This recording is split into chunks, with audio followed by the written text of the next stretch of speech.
2023년 맞이하는 부활의 주님을 이 시간 찬양하며 함께 예배합니다.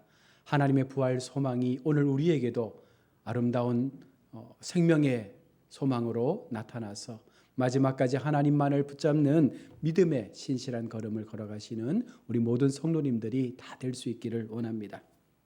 모든 사람은요, 죽음을 향해 나아갑니다. 그 죽음을 어느 누구도 피할 수 없습니다. 그러나 기독교에는 부활이라는 이 소망이 있습니다. 모든 종교가 죽음을 끝으로 이야기하지만 기독교만큼은 이 죽음을 죽음으로 끝내는 것이 아니라 다시금 부활케 하셔서 영원한 하나님 나라에서의 삶을 살아갈 수 있는 은혜를 약속하고 있는 것입니다.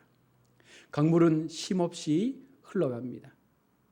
이것은 만고의 법칙이죠. 그러나 어느 날 이 강물이 그 흐르는 것을 멈춰버린다면, 한 곳에 그 강물이 그냥 고이게 된다면 어느 순간 이 강물은 썩어지게 될 것입니다. 그리고 그 강물 자체의 생명력을 잃어버리게 되는 것입니다. 우리의 삶 역시 마찬가지죠. 우리는 태어나는 순간부터 하나님 주신 그 믿음의 사명을 위해서 열심히 달려가도록 지음을 받았습니다. 하나님을 찬양하며 하나님을 믿으며 우리 삶 가운데 주신 그 은혜를 붙잡기 위해서 우리는 날마다 그 걸음을 걸어가야 합니다. 열심히 살던 그 믿음의 걸음들을 멈추는 순간 여러분, 우리에게는 죽음이라는 것이 다가오게 되는 것입니다. 그런데 여러분, 이 죽음은 어느 누구도 피할 수 없는 숙명과도 같은 것입니다. 한 시대를 주름잡았던 영웅도, 모든 것을 다 가지고 살았던 권력자들도 억만장자할지라도 여러분, 이 죽음이라는 불안을 뿌리치는 사람은 아무도 없었다는 것입니다. 죽음은 인생에서만큼 인간을 가장 원통하게 하고 또한 그 죽음만큼 우리를 공포로 밀어넣는 것도 없습니다. 사람이 사는 세상에서 가장 큰 두려움이 무엇냐라고 묻는다면 거의 많은 사람들은 죽음 앞에 세워진 자신이라고 말할 것입니다. 가장 큰 슬픔도 죽음이요, 가장 큰 절망도 죽음이요, 이 가장 큰 두려움도 죽음이라는 것을 우리는 분명 알고 있습니다. 오늘 본문에 보시면 나인성의 죽음의 행렬이 등장합니다. 저도 목사다 보니 많은 장례식에 가서 예배를 인도하기도 하고 그 장례식에 참여하기도 합니다. 시골에서는 정말로 상여를 메고 장지까지 그 길을 걸어가는 수많은 장례의 행렬들도 함께 경험했습니다. 가족들이 적은 경우에는 저희 교육자들이 직접 상여를 메고 그 길을 가기도 했습니다. 상여를 메고 가는 그 시간 속에 많은 생각들이 그 짧은 기간 동안 내 머리를 스치고 지나가죠. 과연 죽음이 무엇일까? 예수를 믿지 않고 죽는 이 사람들에게는 어떤 소망이 있을까? 우리는 얼마나 감사한가? 이 죽음이 끝이 아니라 하나님 앞에 새로운 생명으로 나아갈 수 있는 하나님의 은혜의 약속이 아니던가, 이런 마음들이 들면서 참 내가 예수 믿는 것을 잘했다라는 생각을 하게 되죠. 인간은 태어나면서부터 죽음을 향해서 나아갑니다. 우리가 살아있다 하지만 이 땅에서 여러분 천국처럼 살아본 삶의 시간들이 과연 얼마나 되겠습니까? 어떤 이는 이렇게 탄식했습니다. 누구의 마음도 찢어지지 아니하고 지내는 날이란 단 하루도 없도다. 누군가에게 상처를 주고 누군가에게 상처를 받고 그렇게 살아가는 것이 우리의 인생이라는 것입니다. 로마의 시인 버질은 그의 시에서 이렇게 고백합니다. 만물에는 눈물이 있도다. 세상에 존재하는 모든 것에는요, 눈물이 있다는 것입니다. 그만큼 슬프고 그만큼 그 삶 자체가 우리에게는 고단하다는 것을 반증해 주는 것입니다. 마음을 가장 찢어지게 하는 것, 가장 눈물을 많이 흘리게 하는 것은 바로 우리가 당하는 죽음의 모습이죠. 아버지의 죽음, 배우자의 죽음, 벗들의 죽음, 교우들의 죽음, 심지어 자녀를 먼저 보내는 그 부모의 심정이야 어찌하겠습니까? 그러다가 언젠가 여러분 내 차례가 되면 나도 남의 손에 받들어져서 그렇게 그 장래의 행렬 가운데 있지 않겠습니까? 누구나 가는 그 길, 그러나 그 가는 길을 우리가 바라볼 때에 다 똑같지 않다는 거예요. 우리가 죽음을 맞이하고 그 장례 행렬에 섰을 때에 모두가 동일한 모습으로 그 장례 행렬에 머물지 않는다는 것입니다. 누군가는 인생을 너무 잘 살아서 정말 그 죽음이 아깝다라고 말할 수 있는 사람도 있을 것이고, 또 혹자는 너무나 사람들에게 힘들게 했기 때문에 차라리 잘 죽었다 말하는 사람들도 있을 것입니다. 그러나 이 모든 것을 떠나서 과연 그 죽음의 끝에서 우리가 무엇을 기약할 수 있겠습니까? 세상 사람들은 죽음을 사망이라 이야기합니다. 죽어서 망한 것입니다. 그러나 우리 기독교는 그 죽음을 부활이라고 말합니다. 잠시 잠에서 깨어 일어났더니 우리 모두가 생명의 주님 앞에 세워진 그 약속을 기억하며 우리는 이 죽음을 담대하게 맞이할 수 있는 것이죠. 모든 죽음이 슬픔을 담고 있습니다. 그러나 여러분, 오늘 본문에 나오는 이 죽음은요, 더욱더 슬픔이 더 극할 수밖에 없습니다. 그는 청년이었습니다. 독자였습니다. 그의 어머니는 가부였습니다. 누구나 안 됐다 싶을 정도의 죽음을 맞이합니다. 이런 죽음이니 그 어머니가 얼마나 가슴치며 울겠습니까? 아들을 먼저 보내는 그 어미의 마음이 얼마나 안타깝고 슬프며 애통했겠습니까? 하지만 인간적으로는 불쌍하지만 그것은 누구나 걸어야 하는 운명의 길이라는 사실입니다. 죽음이 사정을 봐준다면 여러분, 세상에 죽을 사람이 누가 있겠습니까? 모두가 다 그 죽음으로부터 피할 수 있을 것입니다. 그러기에 죽음은요, 인정사정 없이 우리가 그 죽음에 서게 되면 모두가 그 길을 피할 수 없이 가게 된다는 것입니다. 많은 사람들이 죽음을 피하고 싶었지만 그 누구도 이 죽음의 행렬을 막을 수는 없었습니다. 나인성 밖으로 나가는 죽음의 행렬, 그 죽은 가부의 아들 젊은 청년의 시신을 안고 가는 그 행렬을 막아설 수 있는 사람은 아무도 없었다는 것입니다. 군대의 힘, 돈의 힘, 권력의 힘, 어느 것으로도 이 죽음의 행렬을 막을 자는 없습니다. 마음을 움직이는 것이 여러분, 어머니의 눈물이라고도 합니다. 이 어머니가 얼마나 간절하게 이 아들이 살아날 것을 간절하게 눈물로 고백했겠습니까? 그 중에서도 여러분, 이 외아들의 죽음, 자식을 잃은 그 어머니가 솔피 우는 그 죽음을 여러분, 만약에 그 눈물로 막을 수 있었다면 모든 자녀들은 아무도 이 죽음을 맞이하지 않을 것입니다. 그러나 그 눈물마저도 죽음을 막을 수가 없었습니다. 이 죽음을 막아보기 위해서 종교가 나오고 과학이 나오고 의학이 나왔습니다. 불사약 불소초를 찾아 헤맸지만 결국 그도 죽고 말았습니다. 여러 종교의 교주들은 이 죽음을 이렇게 말씀합니다. 불교의 석가모니는 자식을 잃은 어머니에게 참으시오, 운명인 줄 알라라고 체념의 말을 던지고 그 어머니를 떠났습니다.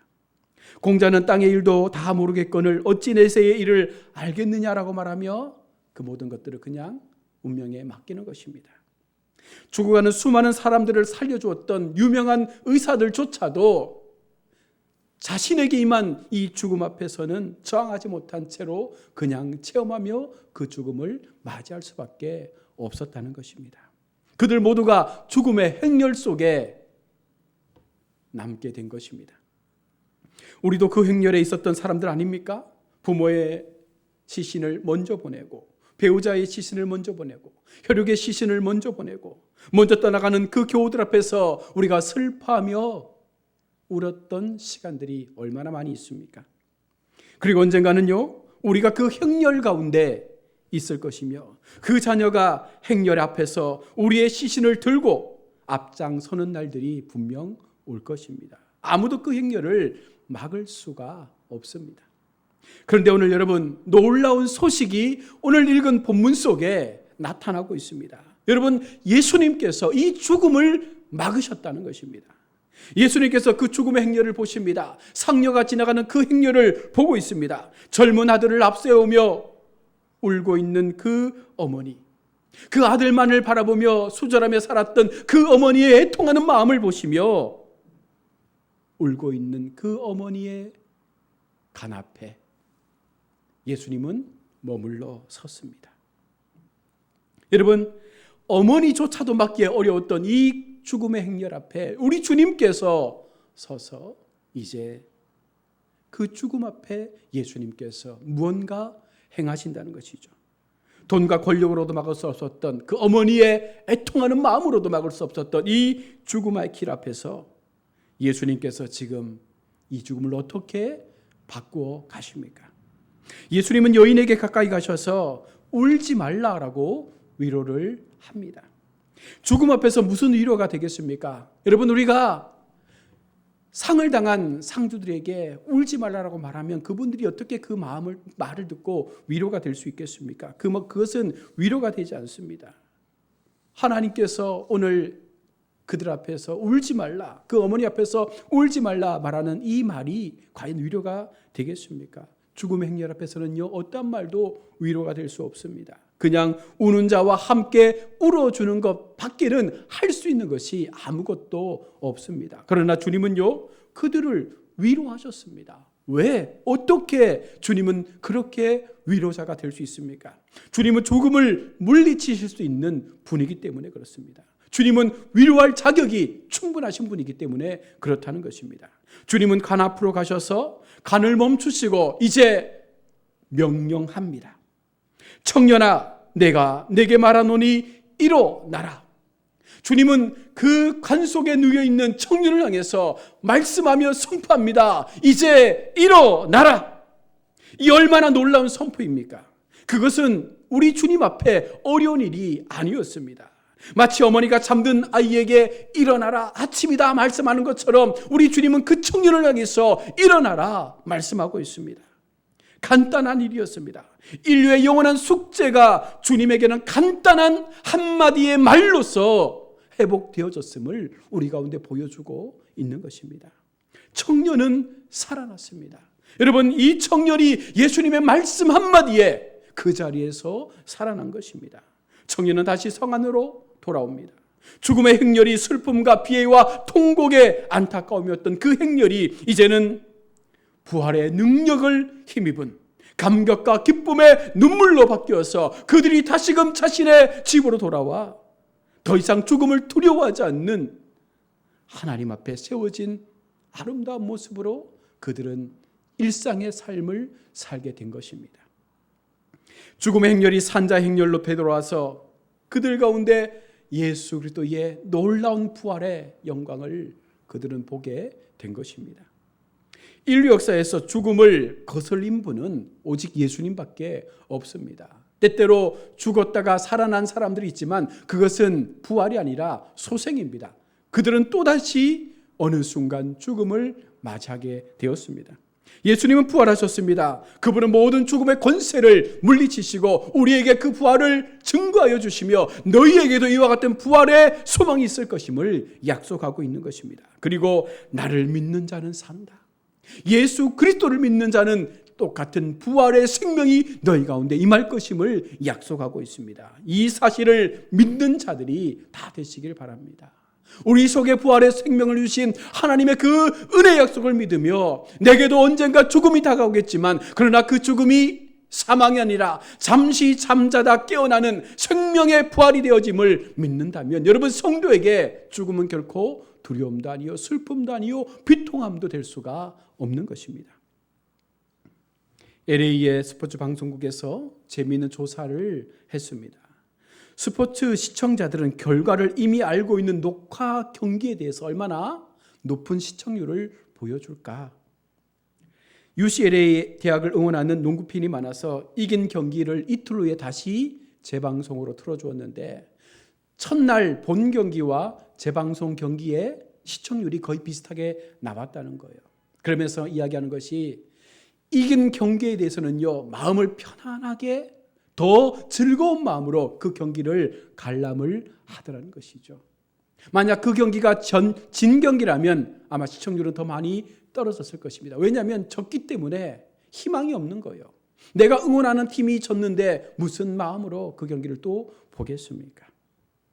여러분, 우리에게 부활의 소망을 주신 것이 바로 똑같은 거예요. 예수님은 지금 우리에게 예수님께서 본 경기에서 부활의 생명을 주셨고 이제 우리가 날마다 우리의 삶을 되짚어 보면서 우리도 주님처럼 부활할 수 있다는 그 생명의 소망을 바라볼 수 있기 때문에 매일매일 반복되는 우리의 일상 속에서 우리는 더 이상 낙심하지 않는 것입니다.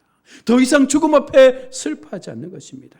우리는 죽음 너머에 부활이 있다는 것을 이제는 알고 있습니다. 더 이상 의심하지 않습니다. 이제는 이긴 경기를 우리는 날마다 계속해서 바라보며 그 경기 속에 들어가게 되는 것입니다. 그러기에 죽음 앞에서도 장래의 부활의 그 영광을 알기 때문에 잠시 동안의 이별의 슬픔은 있을 수 있겠지만 불신자들처럼 영원한 이별의 그 절망 속에서 아파하며 슬퍼하지는 않는다는 것입니다.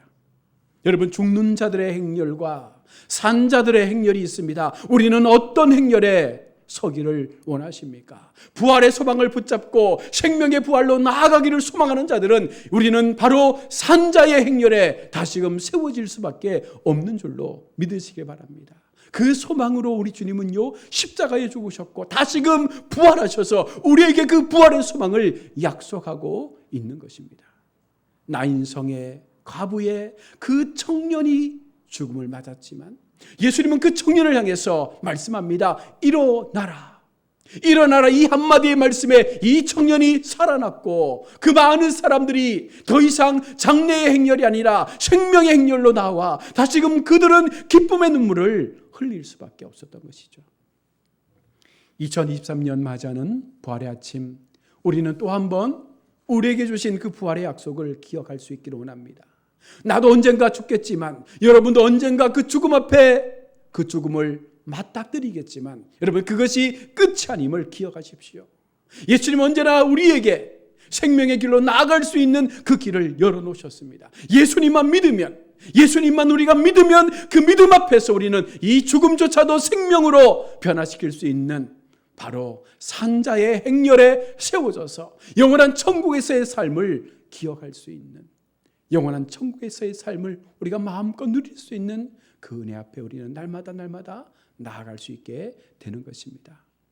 모든 종교가 죽음을 이기기 위한 다양한 것들을 지도했지만 어느 종교도 죽음을 극복하지 못했습니다. 오직 기독교만이, 오직 예수 그리스도만이 이 죽음을 이기셨고 우리에게 생명의 부활을 주셨다는 사실을 믿으시며 내가 이곳에서 하나님을 믿고 있다는 것, 내가 이곳에서 예수 그리스도를 나의 구원의 주로 믿는다는 것이 얼마나 큰 복인지를 다시 한번 우리 마음 가운데 새기시며 내게 주신 하나님의 생명의 걸음 끝까지 믿음으로 소망 가운데 걸어가시는 우리 모두가 부활의 약속 붙잡고 끝까지 하나님을 향하여 달려가시는 우리 모든 성도님들 다 될 수 있기를 주의 이름으로 축원합니다. 아멘. 기도합니다. 하나님,